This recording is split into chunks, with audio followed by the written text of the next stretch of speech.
कई सालों पहले जापान के एक छोटे से गांव में एक बच्चे का जन्म हुआ था। उसका परिवार काफी गरीब था। सब लोग एक छोटे से घर में रहा करते थे। जब वो 9 साल का हुआ, उसने अपनी पढ़ाई छोड़ दी और कुछ कमाने के लिए एक दुकान में नौकरी करने लगा। वो रोज सुबह सूर्योदय के पहले उठ जाता, दुकान की सफाई करता, छोटे मोटे काम करता और अपने मालिक के बच्चों की देखभाल करता। ऐसे ही कुछ साल बीत गए और भाग्य ने उसे एक नया रास्ता दिखाया। उसे एक इलेक्ट्रिसिटी कंपनी में काम मिल गया। वहां जाकर उसकी रुचि लाइट बल्ब और सॉकेट्स में होने लगी। वो रोज रात इलेक्ट्रिसिटी के बारे में पढ़ने लगा और तजुर्बे करने लगा।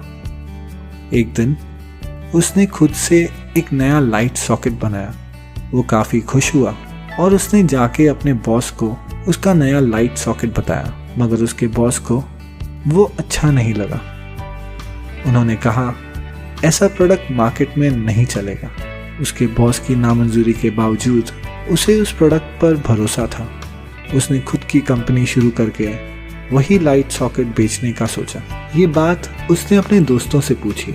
सब ने कहा ये नामुमकिन है। वो अपना परमानेंट जॉब छोड़ के खुद की कंपनी कैसे शुरू कर सकता है? ना उसके पास तजुर्बा है, ना ज्यादा पैसे और ना ही वो ज्यादा पढ़ा लिखा है। लेकिन उसे खुद पर भरोसा था। जब वो 22 साल का हुआ, उसने अपनी जिंदगी का बड़ा फैसला लिया। उसने अपना जॉब छोड़ के अपनी कंपनी शुरू कर दी। वो और उसकी बीवी दोनों अपने छोटे से घर में लाइट सॉकेट्स बनाने लगे। दोनों जगह जगह जाके अपने प्रोडक्ट्स बेचने लगे, लेकिन सब दुकान वालों ने उनका प्रोडक्ट लेने से इनकार कर दिया। काफ़ी महीने बीत गए और उनका एक भी प्रोडक्ट नहीं बिका। घर और कंपनी चलाने के लिए उसने घर का सामान बेचा, थोड़ा लोगों से उधार लिया ताकि कुछ दिनों और उसका सपना जीवित रहे। कई दिनों उसे ख्याल आया कि वो सब छोड़ के फिर जॉब करने लग जाए, लेकिन फिर जब सुबह होती तो वो फिर से निकल जाता एक और दिन कोशिश करने, ऑर्डर्स लाने की। फिर एक समय आया जब वो कंगाल होने की कगार पे आ गया। कंपनी बंद करने के अलावा और कोई चारा नहीं बचा। तभी उसकी जिंदगी में एक चमत्कार हुआ। अचानक से उसकी कंपनी को पहला बड़ा ऑर्डर मिला, 1000 पीसेस का। अब उस पहले ऑर्डर को तकरीबन 100 साल हो गए हैं। उसकी कंपनी में अब 2.5 लाख कर्मचारी हैं और उसकी सालाना सेल्स अब $65 बिलियन है। ये सब हो पाया एक ऐसे इंसान की वजह से जो ना ज्यादा पढ़ा लिखा था और ना ही उसके पास ज्यादा पैसे थे।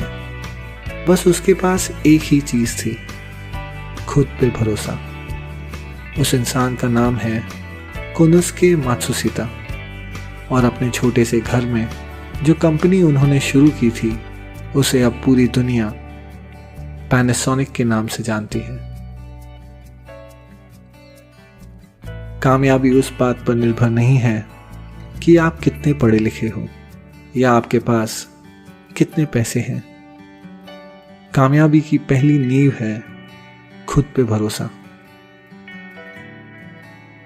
अगर कामयाबी की तलाश में हो तो खुद पे भरोसा रखो, खासकर जब किसी और को तुम पर भरोसा न हो। कोशिश करना मत छोड़ो, खासकर जब दूसरे साथ छोड़ दें। और बस उस चमत्कार का इंतजार करो जो आकर तुम्हारी पूरी जिंदगी बदल दे।